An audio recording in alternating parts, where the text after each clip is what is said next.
Bab 048. Cepat keluar dari sana, Ron datang, ucap Zack. Reza dan Chris mendengar perintah itu dari earbuds yang terpasang di telinga mereka. Keduanya sontak mundur, kembali pada posisi semula di belakang sang dokter. Siapa yang menduga jika malam ini Ron akan datang? Dari hasil penyelidikan Zack, Ron hanya datang saat akhir pekan. Kami permisi nyonya. Jika ada yang Anda butuhkan silahkan panggil kami, ucap sang dokter. Reza dan Chris pun ikut menundukkan kepala memberi hormat. Sudah tak sabar untuk keluar dari sana. Tidak perlu siapkan makan malam untukku. Suamiku akan datang jadi jangan mengganggu kami. Baik nyonya. Menjijikkan, batin Reza. Siska memanfaatkan kekuatan Ron untuk bisa bertahan dengan hidup mewahnya dan tetap membalaskan dendam pada keluarga Dude. Hanya dengan menyerahkan tubuh itu pada Ron Dominic. Mereka bertiga keluar dari sana. Terus berjalan kembali menuju ruang IGD. Namun langkah mereka terhenti tak jauh dari ruang perawatan Siska. Entah takdir apa yang akan mereka hadapi. Namun kini di hadapan Reza dan Chris berdiri seorang pria bernama Ron Dominic. Reza dan Chris kembali menundukkan kepala. Namun ketika hendak melanjutkan langkah, jadi urung saat mendengar suara bariton pria itu menghalau. Tunggu, ucap Ron, suaranya terdengar berat dan begitu dingin. Ron menatap aneh pada dua perawat yang baru saja keluar dari ruangan istri keduanya. Terlebih pada perawat pria itu. Ron membaca nama pengenalnya, tertulis nama Andrew. Siapa yang mengizin kamu bekerja menggunakan earbuds? Tanya Ron, suaranya terdengar makin dingin dan penuh intimidasi. Matanya yang jeli bisa melihat alat itu terpasang di salah satu telinga Andrew. Sementara milik Reza tertutup rambut palsu yang dia kenakan. Dan pertanyaan itu seketika berhasil membuat Reza dan Chris berdenyut jantungnya. Maafkan saya tuan, saya tidak akan mengulanginya lagi. Balas Chris. Di mana ponselmu? Apa kamu sedang terhubung dengan panggilan telepon seseorang? Ron mulai melangkah, mendekati Andrew dan berniat merampas earbuds itu. Serang dan lari, pintu belakang aman. Namun belum sempat tangannya berhasil menjangkau tubuh Chris, Reza sudah lebih dulu melayangkan sebuah tendangan kuat di perut pria itu. Buff! Ron terjungkal ke belakang, sementara sang dokter wanita yang bersama mereka berteriak histeris. Saat itu juga Reza dan Chris berlari menuju pintu belakang. Reza juga menekan bandul kalung pemberian Ray. Hingga Sam bisa menangkap sinyal berbahaya itu. Sial, kejar mereka, pekik Ron. Namun saat itu di sana begitu sepi, hanya ada dia dan dokter wanita itu saja. Bodoh, siapa mereka berdua? Kurang ajar, geramnya tak habis-habis. Sementara Reza dan Chris Suits berlari dengan cepat hilang dari pandangannya. Sial, ucap Ron seraya bangkit dengan terlatih. Tendangan wanita itu benar-benar membuatnya tak berdaya. Pikiran Ron seketika langsung tertuju pada Alam Syahdude. Pria yang selama ini selalu mencari bukti pembunuhan anaknya. Pria yang dia tahu masih dicintai oleh istri keduanya itu. Kamu sudah bertindak terlalu jauh Nisam. Kenapa? Apa karena sebenarnya anakmu masih hidup? Batin Ron. Kini bibirnya tersenyum menyeringai. Seperti sedang berada di sebuah pertarungan, siapa yang akan menang? Nizam yang berhasil menguak semua tabir ini, atau dia yang berhasil membunuh Reza Dude? Ayo melangkahlah lebih jauh, tunjukkan keberadaan putrimu, geram Ron. Tak peduli pada dokter wanita yang masih memandangnya cemas. Dia dengan segera mendatangi ruangan Siska. Ron tidak mengejar kalian, sepertinya dia sengaja membiarkan kalian pergi. Lari Reza dan Chris melambat, di ujung sana melihat Sam menggunakan masker hitam dan menyusul mereka. Bertiga kembali ke dalam mobil. Zack menghubungkan suara Siska dan Ron yang terdengar dari alat penyadap itu pada Reza dan Chris. Namun yang terdengar hanya suara desahan. Ark, pekik Reza frustasi, membuang earbuds di telinganya begitu saja, terpelanting entah kemana di dalam mobil ini. Dadanya sesak sekali, penuh dengan kebencian dan dendam. "Tenanglah, Sa," ucap Chris, memeluk Reza coba menenangkan. Sementara Sam hanya mampu terdiam, kemudian melajukan mobilnya untuk kembali ke rumah sakit antariksa. Chris turun di salah satu gang, sementara Reza dan Sam tetap bersama menuju rumah sakit antariksa. Tiba di depan rumah sakit itu Reza turun, Sam kembali melajukan mobilnya seorang diri.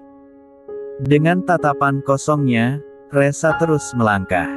Dia bahkan butuh waktu lebih lama untuk tiba di ruangan sang suami. Sementara Rai sudah menunggu sejak tadi dengan tidak sabar. Sore tadi Tamara datang ke sini, namun Rai tidak membukakan pintu untuk wanita itu, memerintahkan seorang perawat untuk mengatakan pada Tamara jika dia sedang tidak ingin diganggu. Tamara tentu merasa kesal, namun dia tetap tidak bisa melakukan apa-apa. "Hani," panggil Rai saat sang istri baru nampak di ambang pintu. Reza dengan segera menutup pintu itu dan menguncinya. Ketidakberdayaan ini membuat Rai benar-benar merasa tersiksa. Bahkan untuk berlari dan memeluk istrinya sendiri pun dia tidak mampu. Rai hanya bisa menunggu istrinya itu pulang. "Kak Rai," balas Reza lirih. Sam juga ada di sana dan duduk di sofa, pilih menatap layar laptop di hadapannya daripada melihat sepasang suami istri itu. Dia tahu, kini sang tuan dan nyonya sedang dalam keadaan yang tak baik-baik saja. Namun Sam tidak bisa pergi dari sini. Dia mendapatkan beberapa tugas dari Darko, menunggu suara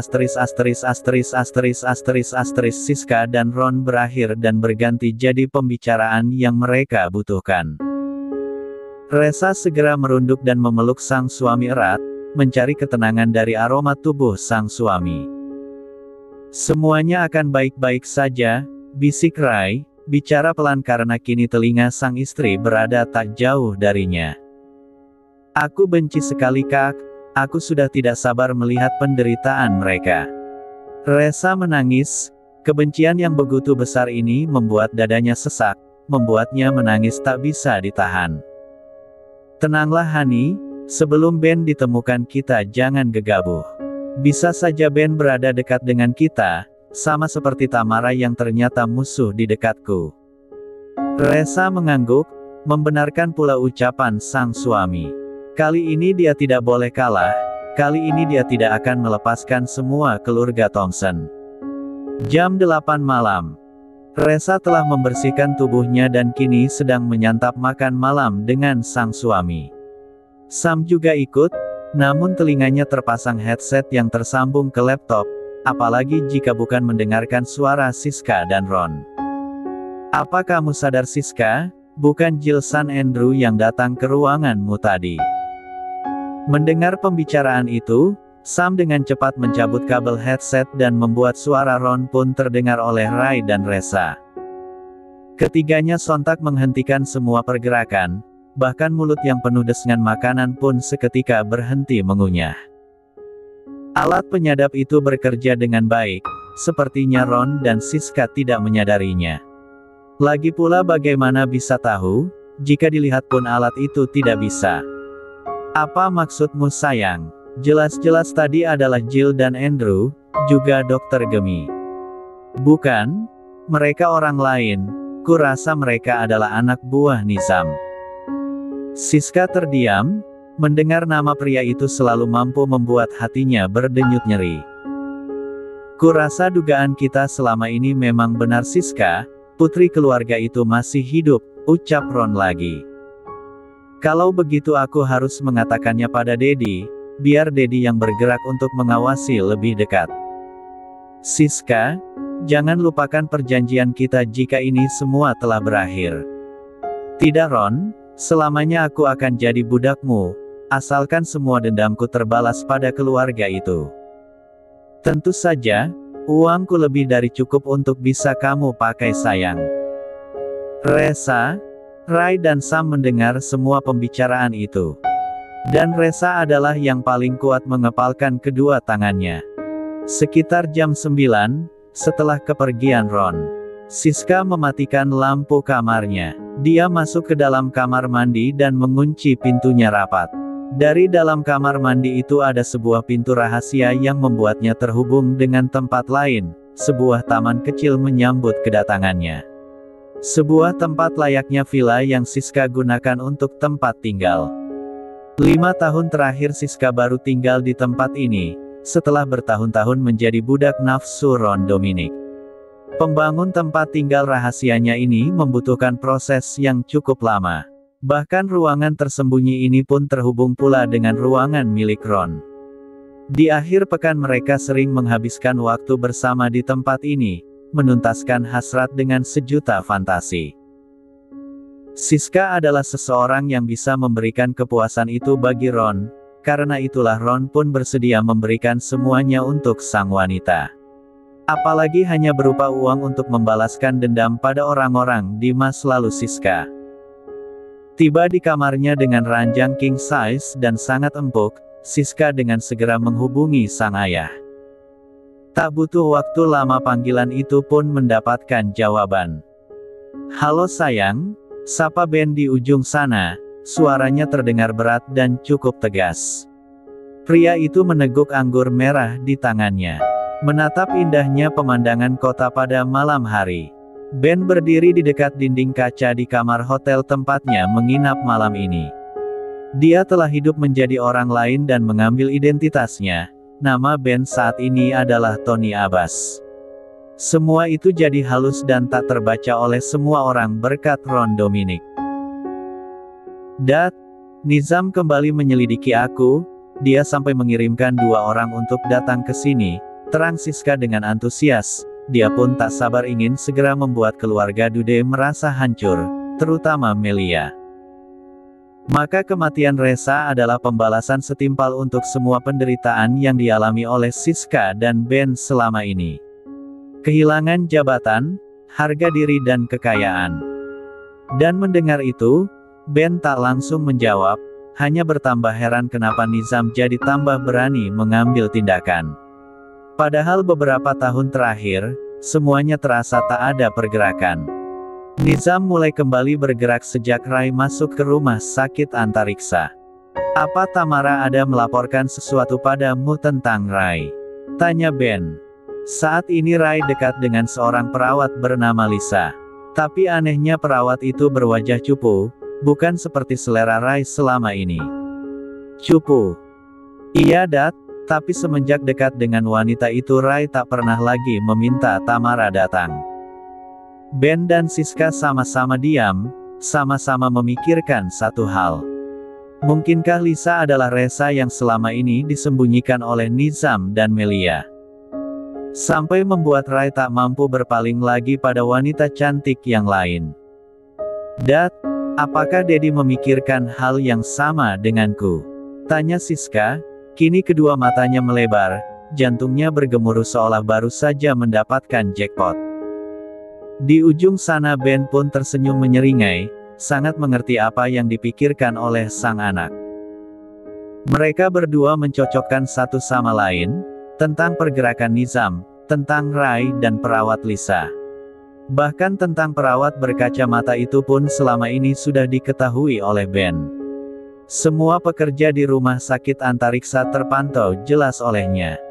Tak sembarangan orang yang bekerja di rumah sakit itu, meski hanya sebagai office boy. Tapi sungguh, perawat berkacamata itu selama ini tak menarik perhatiannya. Ben kira Reza adalah Rafaela. Namun ternyata bukan, Rafaela benar-benar anak orang lain, anak keluarga Hadwin. Bodohnya kenapa selama ini tidak pernah terpikir olehnya jika wanita cupu itu adalah Reza, anak satu-satunya Nizam dan Melia. Pembicaraan itu membuat keduanya merasa yakin tentang satu hal, sudah mereka putuskan kini target mereka adalah perawat cupu bernama Lisa itu. Sangat yakin 100% jika dia adalah Reza. "Dad, besok malam saat wanita itu keluar dari rumah sakit, langsung tusuk saja tubuhnya. Orang-orang tidak akan bisa menyalahkan Dedi karena Dedi adalah orang gila," ucap Siska dengan tertawa renyah. Menjadi orang gila adalah alibi yang selalu mereka gunakan, terlebih kini ada Ron di balik mereka. Di ujung sana Ben pun ikut tertawa juga. Sama-sama merayakan tentang hal ini. Mereka tidak sadar, jika semua pembicaraan itu terdengar langsung oleh target mereka besok malam. Lisa alias Resa. Resa dan Rai saling pandang ketika mendengarkan rencana busuk dari kumpulan manusia laknat itu. Rencana Ben dan Siska berubah, tidak jadi menyerang saat malam hari. Menunggu malam terlalu lama bagi mereka untuk merayakan sebuah kemenangan. Jadi Ben akan mempercepat waktu, standby di depan rumah sakit mulai besok pagi, jam berapapun terlihat Resa, Ben akan langsung menyerangnya. Sam yang ada di sana pun ikut geram juga. Zack dan Darko juga langsung menghubungi. Malam itu mereka menyusun rencana untuk balik menyerang Ben. Di jam 11 malam Resa dan Rai berhenti mengawasi dari alat penyadap suara itu. Sementara Zack dan Darko masih tetap tinggal. Mereka berdua bahkan mulai mengirim pasukan untuk mengepung rumah sakit antariksa. Menyebar pengawas bayangan untuk melihat pergerakan Ben. Satu rahasia pun sudah mereka kantongi, bahwa Ben kini tidak lagi menggunakan wajahnya yang asli. Dengan operasi plastik dia menggunakan wajah Tony Abbas. Zack, dengan Dark VIP pun bisa melacak keberadaan pria itu. Malam ini Ben, Tony tengah berada di luxurious hotel. Zack dan Darko tidak langsung menyerang pria itu. Mereka berdua malah sengaja menunggu Ben keluar sendiri. Karena saat pria itu keluar, Zack dan Darko akan sekaligus memberikan kado pernikahan untuk Resa dan Rai. Sebuah pembalasan yang setimpal. Di atas ranjang, Rai dan Resa kini saling memeluk.